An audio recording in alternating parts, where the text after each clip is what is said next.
Alright, people, midweek report time. So, unlike normal, it's not been much of a week this week for really that much news coming out. It's primarily going to be about Canelo, Turki, Alalshikh. I will say that we do have boxing on this weekend. We have a Golden Boy card in the Mandalay Bay in Las Vegas, Nevada. Haven't seen many fight cards there in the last couple of years. I think, if I remember, Canelo Cotto might have been there. But you used to see a lot of fights in the Mandalay Bay. You see a lot of fights in different parts of Vegas, Las Vegas, Nevada, obviously. But you'd see them in the MGM. You still see them there. T-Mobile has really taken over as the kind of main go-to place for boxing in Las Vegas, Nevada. But the Mandalay Bay still has its charm. Virgil Ortiz headlines. He's going in there with a guy who, his record itself, 24 wins, 1 loss, 23 KOs. Both guys are extreme punchers. This is going to be a great little dust up. But for the WBC interim title, that would mean then that the winner will be due a crack at the full champion, who at the time, I believe that's still Fondora, isn't it? And funny enough, his sisters, I think they're twins, are they? Gabriela Fondora and Sebastian Fondora. Correct me on that, but certainly she is the sibling of Sebastian Fondora, 154-pound champion, the Tower Inferno. She's in action, as well as Cecilia Brakehurst, Kenneth Sims Jr., Charles Cornwell, I think I say his name. Haven't really been paying as much of attention to his career over the last couple of years as I should have been. He is still quite young, only 26 years old. Primarily, we're going to be focusing on that Virgil Ortiz fight because I've said it before, I'll say it again. I think he is tremendously talented. At 147, he still had a lot at 147 to give. But obviously it was doing some serious damage, those weight cuts. I mean, serious damage to the guy. He seems a lot more, and he's still big at 154, so God knows what he's rehydrating to. But he definitely seems a lot more healthier at 154, seems to have more energy. He's looking quite good. He's looking quite good, to be fair, at 154 pounds. So I think that him, Crawford, Ennis, Fondora, see what version of Spence we get. They still have a lot to offer at 154 pounds. 154 pounds is kind of becoming what welterweight we thought would be. These guys have all just outgrown the weight, so now they're doing it at the weight division above. It's left welterweight a little bit thin on the surface, as I said. You know, Boots Ennis is still the champion there, but at the end of the day, you know, Boots Ennis, he's probably going to be moving up to 154 in the next year. Once he goes, you're waiting for the guys at 140 to then move up. Ryan Garcia, when he comes back from his ban, he may very well be fighting at 147. That's someone to chuck in there. But yeah, it's kind of thin on the ground whilst we're waiting for the guys at 140 to move up. Eddie Hearn has confirmed that he has been in talks with Frank Warren about a rematch. Matchroom Queensberry 5v5 2, we'll call it, and said that he hopes the news will be announced in the next month or so. I mean, just a win this time around, any win, it'd be better than the last time. I mean, I remember looking at the fights on paper for that Matchroom Queensberry 5v5. And I thought to myself, okay, there's some fights I would favour Matchroom in. I thought Queensberry would probably nick it, but I never thought it would be 10-zip. I don't even think Frank Warren, I don't think anyone really would have ever, and even if they did say, it was going to be 10-zip, I don't even think they truly believed deep down it was going to be 10-zip 5-0 to Frank Warren. That really surprised me. It'd be interesting to see if they redo it. Will they? Well, they obviously, I would imagine they would have probably, heavyweight is a kind of given. Heavyweight to given, to be honest with you. I mean, if in doubt, put a heavyweight fight on there. Would they do a heavyweight scrap? What kind of weights would they do this time around? And I would love it. I would love it if they could try and keep it under wraps this time. Because we all knew the week before the press conference, like everyone knew, like it wasn't Mike Copter, it was Dan Raphael. I think he tweeted everyone who was taking part in it the week before the press conference. So we all knew categorically who it was going to be. I mean, me and Ade did some videos together. We were making videos on the Thursday. The press conference didn't happen till Monday, but we all knew. We were like, yeah, this is it. Like, you know, I knew it, he knew it, we all knew it. So we were all like, yeah, this is it. We'll do the video. We'll upload it on Monday. That's what it was like. It kind of ruined the surprise. You want to have the kind of surprise atmosphere. And credit to Eddie Hearn and Frank Warren, they persevered. They put those big masks on all the fighters. We all knew who they were. But, they persevered nonetheless. That could work out really well if you kept it on the DL.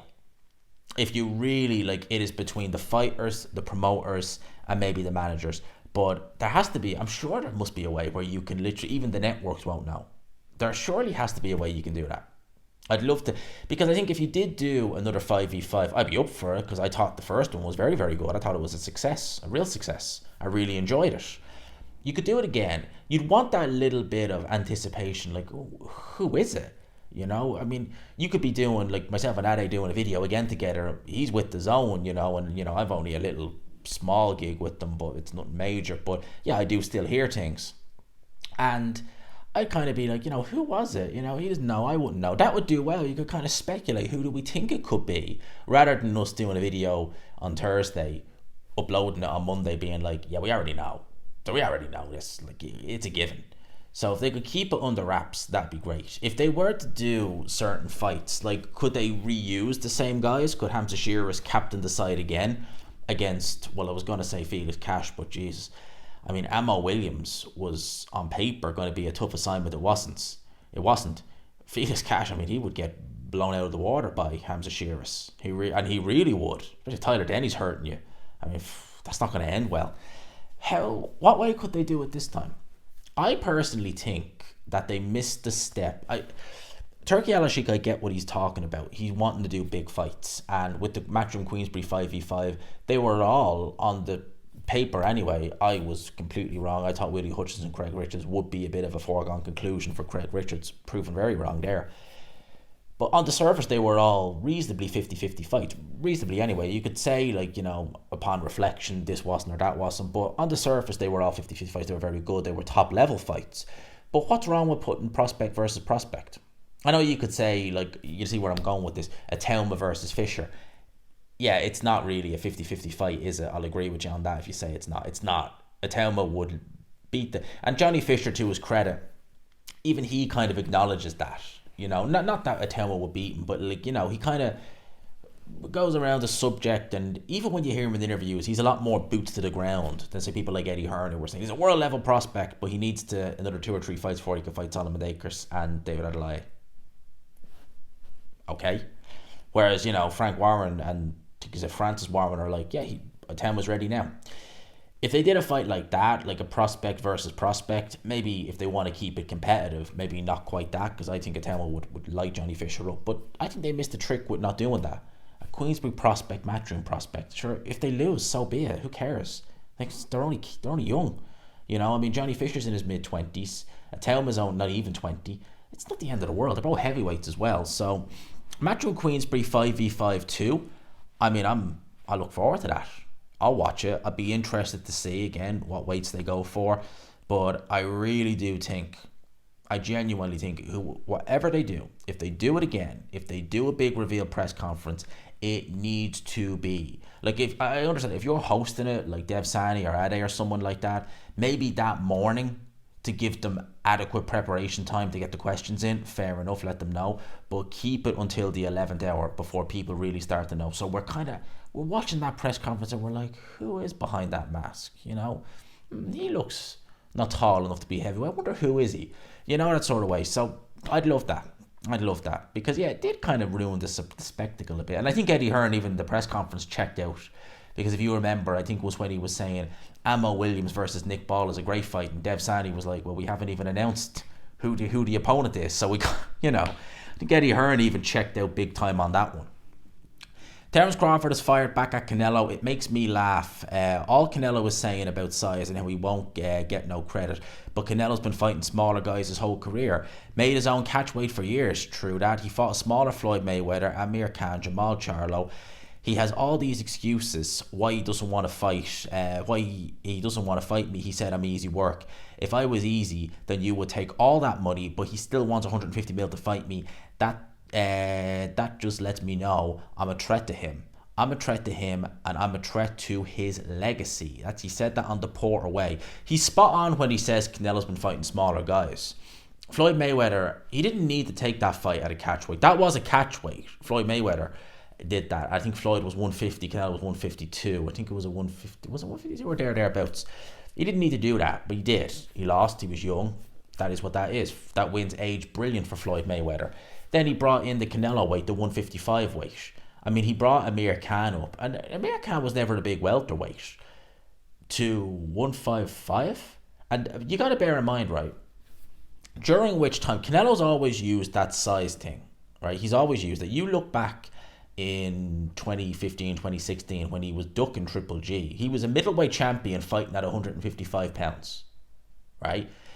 And he was saying, well, the reason I'm fighting at 155 is because I'm not a middleweight. What?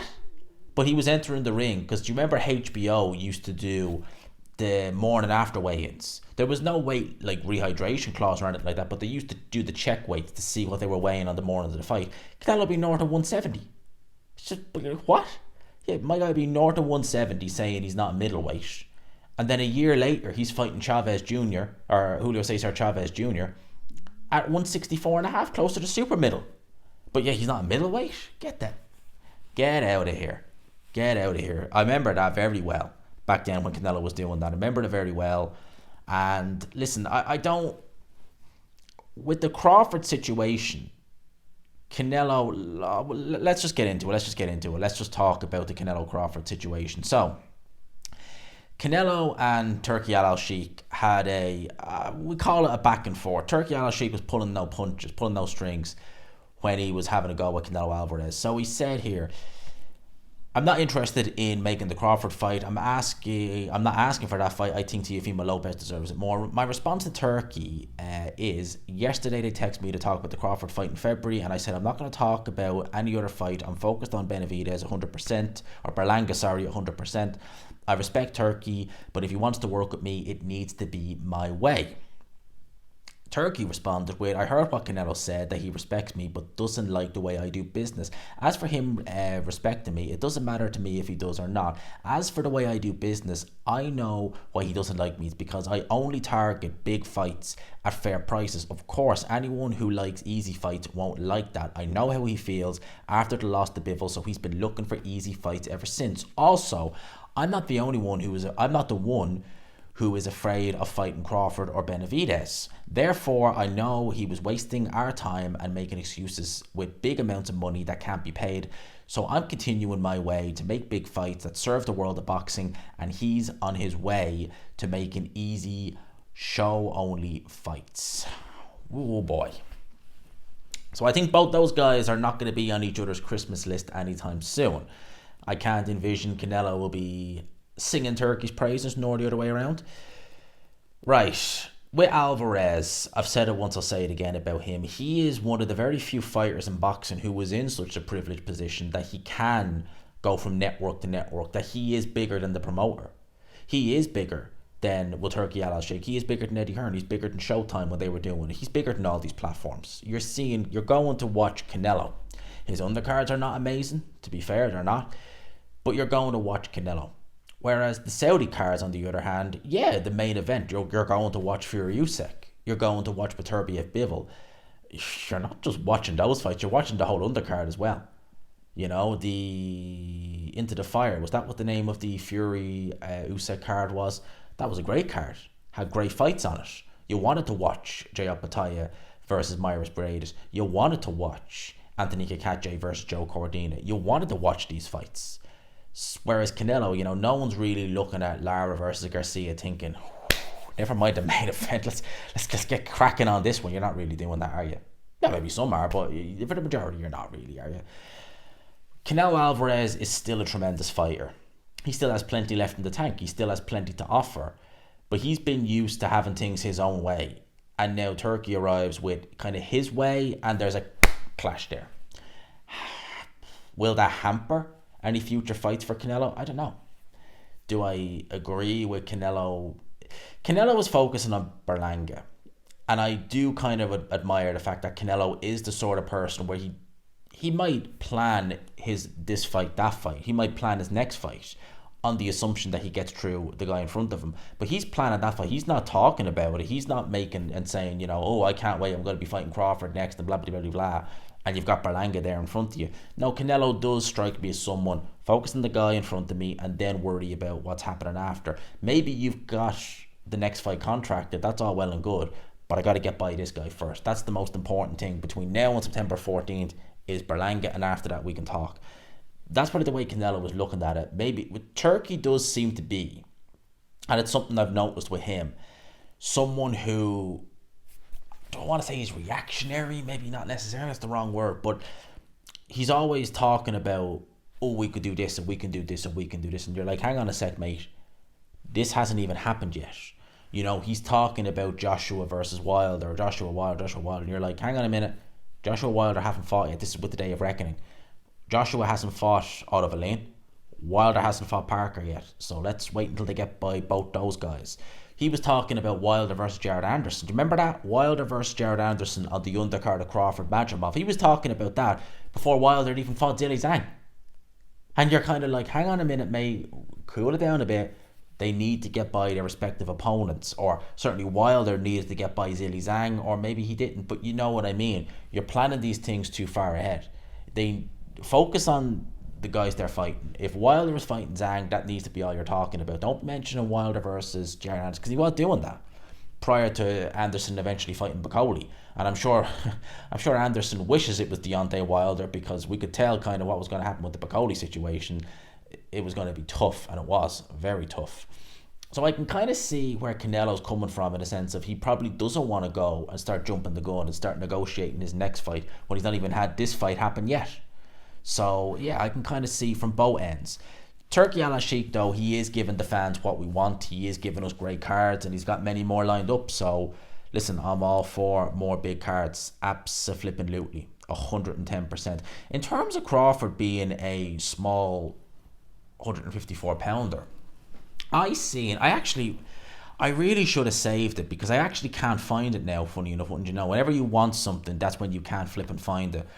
But I did see that they posted the weights in LA, the morning after weights, and Majamov rehydrated to something like 168, Crawford to 169. So Crawford is he's a big guy for 154, because that's about right for 154 pounds when you see the rehydrations. It's about right, 170 thereabouts. Canelo used to do that.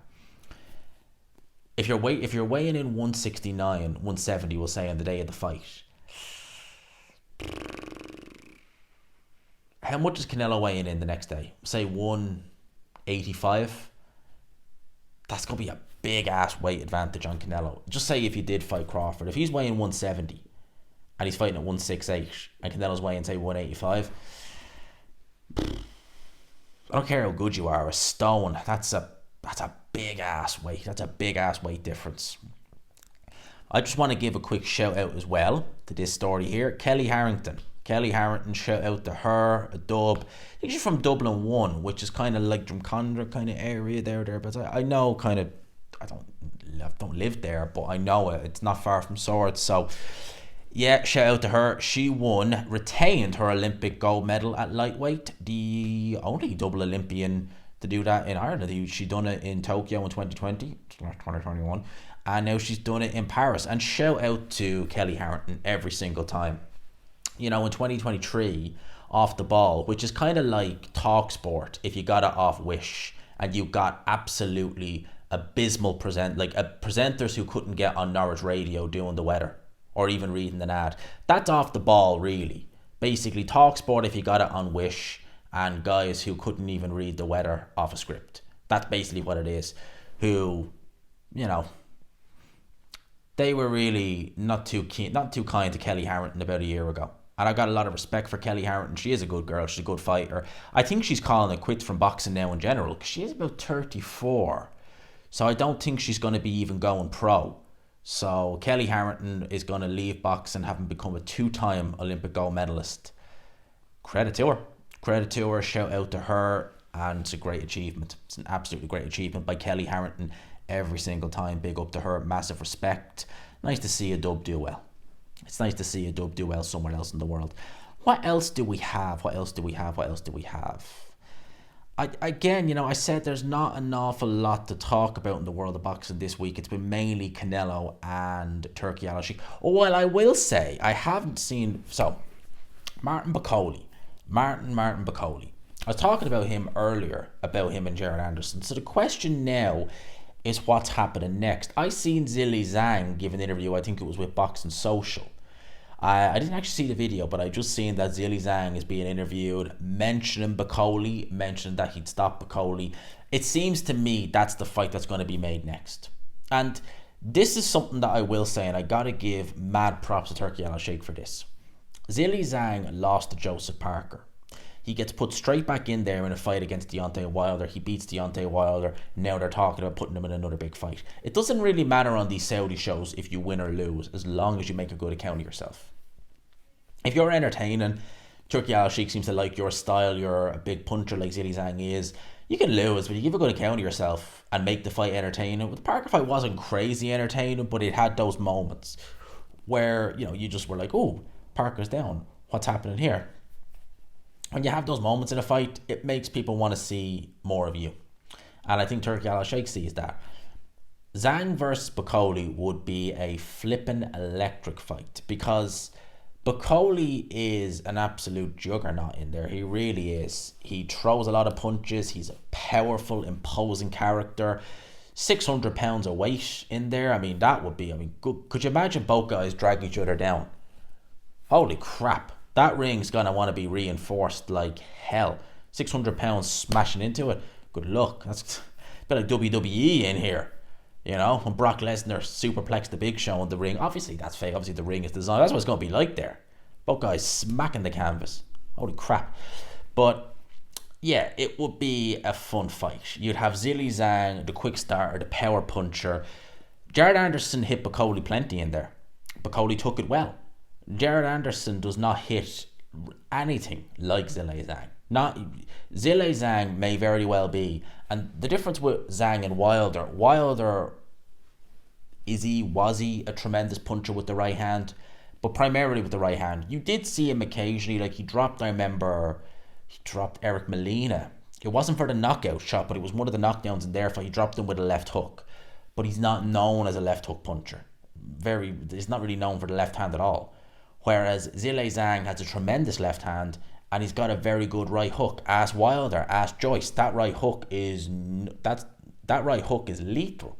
So he can knock you out with either hand, and he's a tremendous puncher. Bakole is a good puncher too, but how will he take a shot from Zhang? Honestly, how would Zhang take a shot from Bakole? He has been down previously in his career, very early on. I've seen Zhang in person, and he just, everything about him looks big. When someone just looks like they have a really, really good chin, because his head looks really hard. I'd say he can take a fairly good whack. So that fight right there, we'll have to hear what Turkey, because you think about it like this. The undercard for Beterbiev Bivol is not coming together yet. The undercard for Fury Usyk is not coming together yet. They have time with both those respective fights. But we would expect probably in the next few weeks to hear, I would imagine in the next 3 to 4 weeks, we should hear something on the undercard of Beterbiev Bivol. If that's on there, that's going to be something else. That will be something. So yeah, it's a fight I'd love to see. I'd love to see Bakole in there. Look, I'd love to see a rematch with Zhang versus Parker. I'd love to see Bakole versus Parker. I'd love to see Zhang versus whoever. I'd love to see Bakole versus whoever. I'd love to see them versus each other. I think they have loads to offer the heavyweight division. And listen, Zhang is 40 and he's still in these big fights. Heavyweight division is one of those divisions where I think if you do, because Zhang doesn't strike me as someone who's lived a life like Tyson Fury, where you'd be looking at him thinking you're 35, 36 now, nearly 36. But really, how old are you internally? Zhang, I don't think, has lived that kind of life, and he's not in his prime, athletic prime, but 40 years old, and he's having the best part of his career now. That's what you got to love with the heavyweight division.